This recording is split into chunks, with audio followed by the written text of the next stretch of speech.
கரூர் கோர சம்பவத்தை தொடர்ந்து உச்சநீதிமன்றமானது இன்றைக்கு காலையிலே தன்னுடைய தீர்ப்பினை சொல்ல இருக்கிற நிலையில் அரசாங்கத்தினுடைய உளவுத்துறை தந்திருக்கிற அறிக்கை ஆளுகிற அரசாங்கத்துக்கு ஒரு பேரதிர்ச்சியை உருவாக்கி இருக்கிறதுன்னு சொன்னால் அது மிகையாகாது.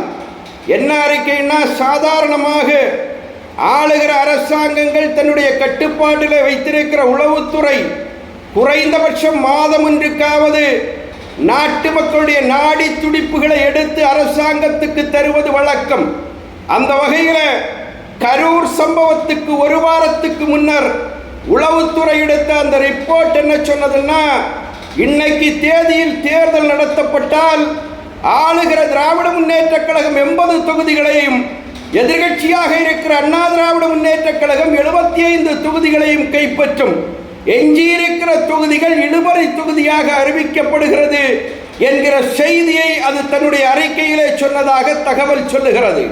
ஆனால் இன்னைக்கு கரூர் சம்பவத்துக்கு பிறகு அதே உளவுத்துறை அரசாங்கத்துக்கு தாக்கல் செய்திருக்கிற அந்த அறிக்கை என்ன சொல்லுதுன்னா, இன்னைக்கு தேதியில் தேர்தல் நடத்தப்பட்டால் அனைத்து இந்திய அண்ணா திராவிட முன்னேற்ற கழகம் 100 தொகுதிகளையும், ஆளுகிற திராவிட முன்னேற்ற கழகம் 70 தொகுதிகளிலேயும் வெற்றி பெறும்.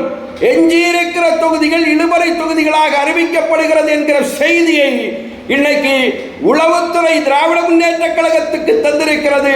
திராவிட முன்னேற்ற கழகம் அச்சத்திலே உறைந்து போய் கிடக்கிறது. அதே உளவுத்துறை இன்னொரு செய்தியை சொல்லி இருக்கிறது.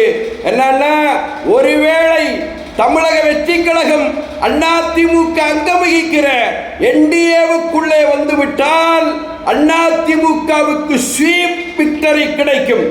ஆளுகிற திராவிட முன்னேற்ற கழகம் வெறும் 15 தொகுதிகளில் மட்டும்தான் வெற்றி பெற முடியும் என்கிற அதிர்ச்சியை இன்னைக்கு உளவுத்துறை ஆளுகிற திராவிட முன்னேற்ற கழக அரசாங்கத்துக்கு தந்திருப்பதாக செய்திகள் சொல்லப்படுகிறது என்கிற தகவலை நான் நாட்டு மக்களுடைய கவனத்துக்கு சொல்லி விடைபெறுகிறேன். வணக்கம்.